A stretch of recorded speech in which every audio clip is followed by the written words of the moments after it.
Hi friends, good morning. ఇది Sunday log అండి. ఈరోజు అనుకుంటున్నాం అనమాట, డైలీ వాకింగ్కి వెళ్దామని. ఈరోజు కాదు, రేపు కాదు, అమ్మ రేపు పక్క అంటానే ఉన్నారు. పొద్దుటే లెగిసాను. నేనైతే తుడిసి ముగ్గేయాలి, ఇల్లు తుడవాలి, సామానం అంటే వచ్చే కన్నా తోముకోవచ్చు. కానీ ఈ పని అయితే అయిపోవాలి కదండి. ఈ పని అయ్యేటప్పటికే నాకు టైం పట్టేస్తుంది, వెళ్ళడం కుదరట్లేదు. ఇంకా వాళ్ళకైతే దొరికిందే ఛాన్స్. ఇంకా లేవనంటే లేవట్లేదు నేను లేపిదాకా కూడా. ఇప్పుడైతే కొంచెం చలి కూడా తగ్గిందండి ఒక 2 రోజుల నుంచి. అప్పుడే కొంచెం ఉడుకు పెడుతుంది. ఫ్యాన్ కూడా వేసుకోవాలని చెప్పేసి ఫ్యాన్ వేయండి అనేసి మేము అనుకుంటున్నాం అన్నమాట. ఒకరినొకరు ఎవరు కనపడితే అక్కడ పడుకొని, అంటే కాసేపు చలిగా ఉంటుంది, కొంచెంసేపు కొంచెం దుప్పటి కప్పుకునేటప్పటికి ఉడికొచ్చేస్తుంది అనమాట. మరి మీకు ఎలా అనిపిస్తుంది? మీకు బాగా చలి ఉందా లేదా అన్నది కామెంట్ చేయండి. అక్కడ బర్రెలు చూసారా?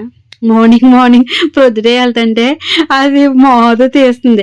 అది ఒక్కటే ఆగిపోయిందని ఉన్న గ్రూప్ అంతా అక్కడ ఆగిపోయినాయి. అది కదిలిదాకా ఉన్నాయన్నీ కదలలేదనమాట. నేను వేసిన ముగ్గు ఎలా ఉంది, డిజైన్ వేసాను. దాంట్లో మనం జనవరి 1కి అవి కూడా కలర్స్ వేసుకుంటే చాలా బాగుంటుంది. నేను ఇప్పుడు కలర్స్ వేయలేదు కాబట్టి మధ్యలో గీతల కింద చక్కగా కలిపేసాను. అలాగా లుక్ బాగుంటుంది కాబట్టి. ఇంకా ఇంట్లోకి వచ్చేసి శుభ్రంగా పనులన్నీ చేసుకుని స్నానం చేసేటప్పటికి లేట్ అయిపోయింది. ఇంకా వాకింగ్ లేదు, ఏమీ లేదు. ఇంకా పైనుంచి పువ్వులు తీసుకొచ్చాం కదా, 2-3 రోజుల నుంచి కలెక్ట్ చేస్తుంటే 4-5 పువ్వులేమో ఎండిపోయినాయి. ఇంకా ఈ రోజు తెచ్చింది ఒకటి ఉందన్నమాట.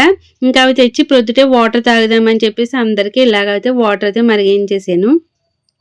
చాలామంది నిమ్మకాయ పిండుకొని తాగుతున్నారు, హనీ కలుపుకొని తాగుతున్నారు. మేమైతే ఉత్తిదే అలా వాటర్లో వేసుకొని చక్కగా గ్లాసులో వేసుకొని ఇంక ఉత్తి వాటర్ తాగేసాము. పర్వాలేదు, బాగుందండి, చప్పగానే ఉంది, ఏం కాదు, మంచిగా తాగొచ్చు. చాలా మంచిదంట కదా ఆరోగ్యానికి. మీరందరూ కూడా తప్పకుండా ట్రై చేయండి. ఇంట్లో శంఖం పువ్వులది ఇలాగా పెంచుకోవడానికి చూడండి, చెట్టునవుతాయి. ఇంకా దాని తర్వాత చాలా సేపటికి టిఫిన్ అయితే వేసుకున్నాము.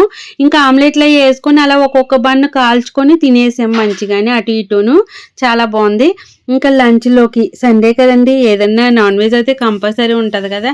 ఇప్పుడు ఈ మధ్యలో అయితే డైలీ ఉంటుంది అనుకోండి, ఏదో రకంగా మేము ఎగ్స్ అన్నా కానీ కంపల్సరీ తినేస్తున్నాం కదా.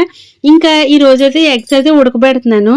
ఏం చేద్దామా అనుకుంటున్నాను. ఇంతకే మర్చిపోయాను, నిన్న ఆల్రెడీ చికెన్ తెప్పించాను, ఫ్రిడ్జ్లో పెట్టేశాను సగం, అది ఉంది.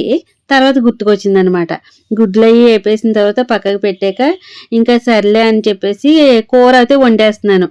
ఇంకా కూర వండేటప్పుడు ఆ పేరు అయితే 2 చెప్పబుద్ధి అవట్లేదు. చికెను గుడ్లు కలిపి కూర వండేద్దాం అనేసి ఇంకా అనుకున్నాను. ఆ రెండింటికి వేరే పేరు కూడా పెట్టచ్చు. మరి మీరైతే ఏం పెడతారో అన్నది చూడండి. చికెను గుడ్లు నాకైతే చెప్పబుద్ధి అవట్లేదు. ఆ పేరు అయితే చాలా బాధగా అనిపించింది. కానీ 2 కలిపి ఇలాగా కర్రీ చేయడం అనేది కూర ఫస్ట్ టైం అనమాట. ఇంకా రైస్ అది కూడా చూడండి పక్కనే వంచేసాను, అది ఎగరబెట్టేసాను. బాగుంది.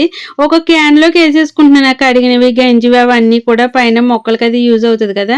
ఇంకా ఉల్లిపాయలు వేగిపోయినాయి, అల్లం పేస్ట్ వేగిపోయింది. చికెన్ గుర్తుకొచ్చింది కదా, ఇదిగో చికెన్ అవి వేసి మగ్గ పెట్టేసి మంచిగా కూర విజిల్లో అయితే వేయించేసానండి. పసుపు కారం అవి వేసి కొంచెం స్పైసెస్ తక్కువ వేస్తున్నాను, లైట్గా అయితే వేస్తున్నాను, ఎక్కువ వేయట్లేదు.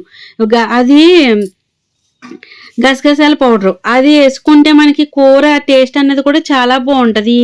ఇగురు కూరల్లో అట్లలో అయితే నేను అదే గసగసాలు అలా పౌడర్ చేసి పెట్టాను. మనకి గసగసాలు కూడా చాలా రేట్ ఎక్కువ ఉంటాయి. చూడడానికి చిన్నగా అవి కనపడతాయి కానీ అవి టేస్ట్ చాలా బాగుంటుంది. దాని రేటు కూడా హై లెవెల్లోనే ఉంటుంది, చాలా ఎక్కువ. కానీ ఇగోండి కూర అయితే ఇంకా విజిల్ అయితే వేయించేస్తున్నాను. విజిల్ అయిపోయిన తర్వాత ఇంకా గుడ్లు అవి కూడా అందులో వేసేసి దగ్గరికి ఎగరబెట్టేసాను. మేము అందరం కూడా కొంచెం రైస్ తగ్గించి కొంచెం పెట్టుకొని తింటున్నాం అనమాట. అంటే ఈరోజు కంపల్సరీ తింటాం కదా. సాయంత్రం చపాతీలు చేస్తున్నాను. అదే కూర కొంచెం పక్కకి తీసి పెట్టాను, సాయంత్రం చపాతీ మాదైతే.